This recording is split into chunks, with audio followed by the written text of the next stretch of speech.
Amma biz indi İranla bağlı məsələnin indi verilişlə artıq yekunlaşma üzrədir. Bir fikrimlə yekunlaşdırmaq istəyirəm ki, post müharibə dövrü ilə bağlı, İrandakı post müharibə dövrü ilə bağlı bir fikir səsləndirirəm.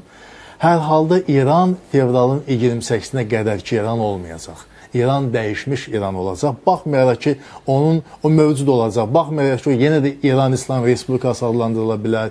Yenə də onun atributlar, dövlət atributları eyni qala bilər.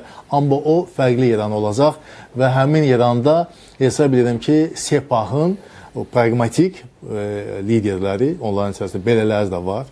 Pragmatik liderlər. Sepahın içində pragmatik. Mən hesab edirəm ki, o liderlər ki, bilirsiniz, var radikal kəsimi.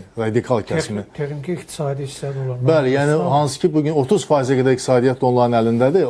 Həmin o pragmatik kəsimi İranda real hakimiyyətdir. Məsələn, bu günləri... Yəni, mən sadəcə progresiv insanın Sepahda olmağını təsəvvür edirəm. Məsələn, bu günləri, bax, sizə bir fakt deyim. Bu günləri İran İslam Respublikasının parlamentinin rəhbəri Qalibov Amerika ilə danışıqlar apardığı ilə bağlı xeyli məlumatlar gəlib, təsdiqləməsə də belə. Məsələn, onun adı çəkilib. O kimdir? Sepahın birbaşa generalıdır.